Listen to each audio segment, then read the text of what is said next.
So for this next assignment, we're going to be talking about our perfect worlds. One of the first things we need to do is kind of think about what would that mean. So if you had a perfect world, what would it look like? For me, there would probably be cats or animals involved. That's something that's pretty important to me. Having some nature around me would be perfect. Having books and some kind of baked goods would be awesome. Just having like an endless supply of like cookies or bread and books would be so cool. I love the idea of just like being able to like sit at home and have a cozy day. So in my perfect world, it would be really cozy and peaceful and full of love and kindness. And for me, that would be my perfect world. A loving, kind place where there's cats and cookies. So sounds pretty good to me. My next step, after I have kind of an idea and I've brainstormed, you guys can't really see that, there we go. Some things that would make your world a utopia, which is a perfect world, is we're going to sketch out what that's going to look like. It's really important when we're doing collage that we don't get too detailed. Unless you're working really, really big, it's hard to create super itty-bitty things that aren't going to take you like forever to finish. So what we're going to do is we're going to come up with a sketch. Okay, you can kind of see it. There we go.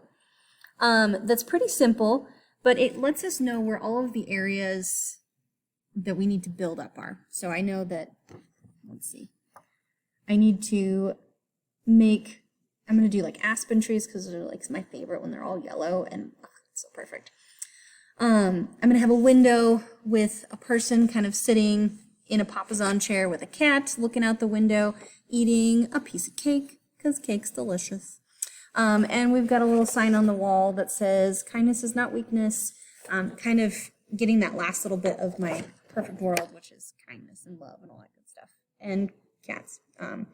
So that would be kind of your next step, is we want to find a blank piece of paper, sketch out your design. And notice like the most detailed thing I have on here is maybe the face and the fork here and perhaps the wording. We're going to only be using paper to build these things. So that's the idea behind Papier, Colle, or collage, is that we're using paper and we're gluing it together and we're going to make a picture with it. This is a really cool old technique. We're starting to see more artists kind of bring this back alive right now, and so we might have an artist kind of focus next week where we talk about someone who's doing collage. But for right now, what we need to do is we need to start collecting colors. So if I know I'm going to be doing aspen trees, I'm going to take some old magazines, which I have a bunch at the school here. You can use newspapers, you can use magazines, you can use like junk mail, but I'm going to start pulling out chunks of color. The easiest way to do this is to kind of go out in search of a specific color. So for aspen trees, I know I'm going to need some different types of yellows. And so I'm going to just go through my magazine looking for the color yellow. If you find a big chunk, you can take a big chunk. I'm actually going to take a little bit of orange here. And basically what we're going to do is we're going to start collecting different colors that will rip into smaller pieces and glue to our paper. So all of my aspen colors are going to get glued to my aspen trees. If you don't have a glue stick, there is a recipe in the assignment to make your own wheat glue. That's the original glue that was used when Papier Colle was invented, was a wheat paste, which is pretty cool, very historically accurate. Or you can go to the store and buy a glue stick. So whatever floats your boat, but you do need to have some kind of an element to be able to stick your pieces of paper to your project. And so what is usually the easiest, this is a very dry glue stick, see if I can get any out of here, is that I'm going to go through and add some glue to the area on my paper that I want to add color to. And then I'm going to rip and tear all the little pieces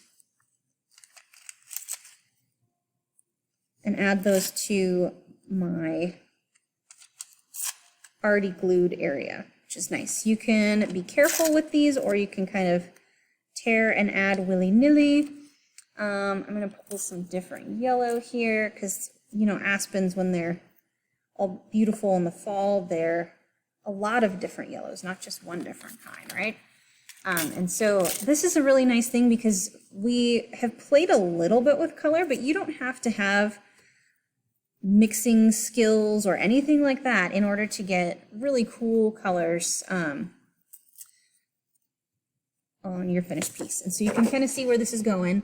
I'm going to take little teeny tiny bits of paper, glue it to my trees, and that's going to create my aspen trees. Then I can go on to the next thing, go through my magazines and look for that specific color.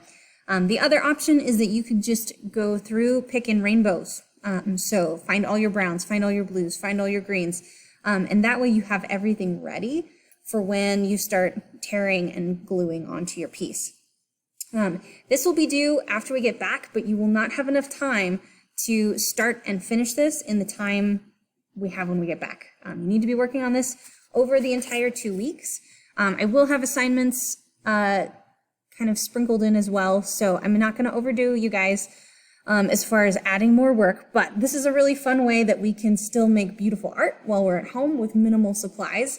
And when we come back, we'll be working in watercolor. So hopefully this works well. And if you have questions, I will have a Zoom meeting at the beginning of every class period.